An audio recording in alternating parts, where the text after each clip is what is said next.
And in business news, the latest report from the Nigerian Bureau of Statistics shows that the country's headline inflation rose to 34.6% in November 2024, reflecting a further surge in cost of goods and services across the country. This shows that the inflation rose by 0.72% from 33.88% in October. On a year-on-year basis, the headline inflation rate rose by 6.40 percentage points from 28.2% in November 2023. Food inflation rate in November rose by 7.08% to 39.93% from 32.84% in November 2023. On a year-on-year basis, this increase was caused by increases in prices of various food items such as yam, potatoes, maize, grains, rice, palm oil, and vegetable oil, amongst others. The urban inflation rate on a year-on-year basis was 37.1% in November, marking a 6.8% rise from the previous year.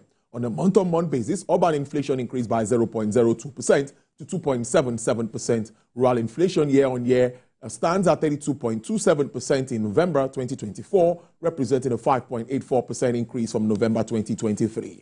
However, on a month-on-month basis, rural inflation decreased by 0.02%. And the federal government says it is looking at turning the automotive industry policies into laws to attract more investment and create confidence in the sector.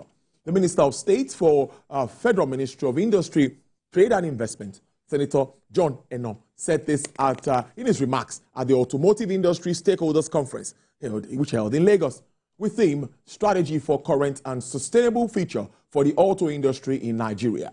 He said the federal government is key in creating business-friendly environment for automobile assembling companies in the country to thrive, while urging Nigerians to patronize locally assembled vehicles for the sector to grow.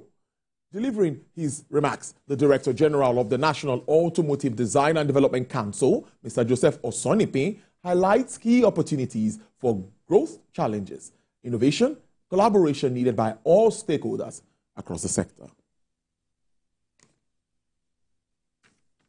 The first 10 years were lost years, but I thank God that these next 10 years are beginning in the life of, the presidency of President Bola Ahmed Tinubu, and they have demonstrated that in the last 1-2 weeks. I mean, you heard about the 20 billion, credit cost scheme. All of that is targeted at what? At trying to be intentional, at trying to do what? To look at the supply, the demand side.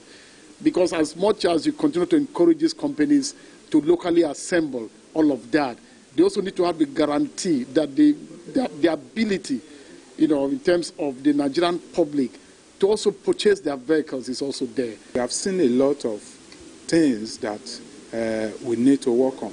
We have challenged the manufacturer on what they need to do, and then we have looked at the opportunities, a lot of opportunities there. We have looked at AFTA. How can we take advantage of AFTA? Instead of, we need to work on AFTA so that AFTA will not be a threat, rather it will be an opportunity for us to expand our markets in auto markets in Nigeria. I believe that the stakeholders need to come together and look at the problems more constructively, together with government officials and all those that are responsible for policy making in the industry, for us to find a path, towards understanding the requirements for the transformation of this industry. Well, some company news. As part of the continuous commitment to a secured environment for individuals and businesses in Nigeria, United Bank for Africa, through UBA Foundation, has donated the sum of 500 million naira to the Lagos State Security Trust Fund.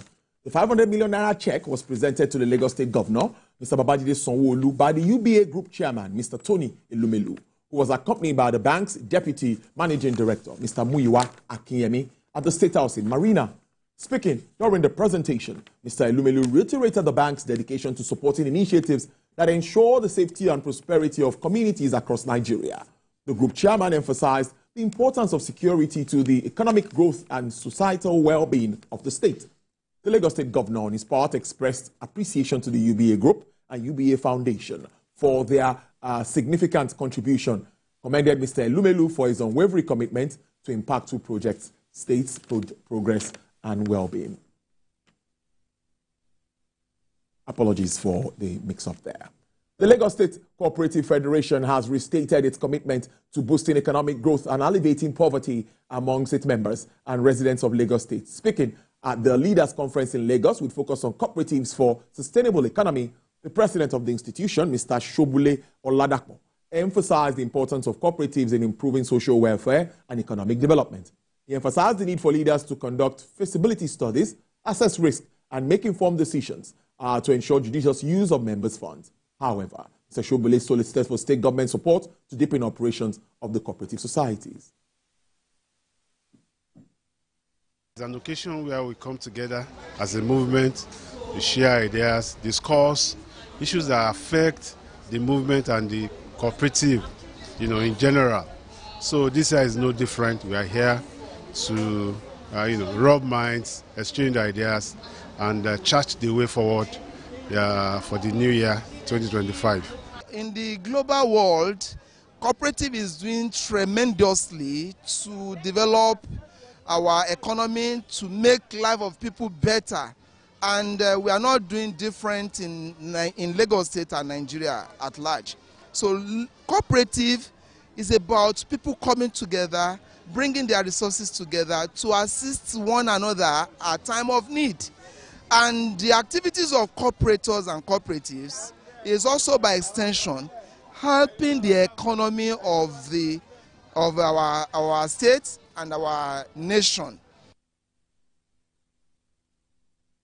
Deregulation of the downstream of oil industry has attracted more investors, eliminated the shortage of refined products, and combated refined products commodity smuggling across the country's boundary.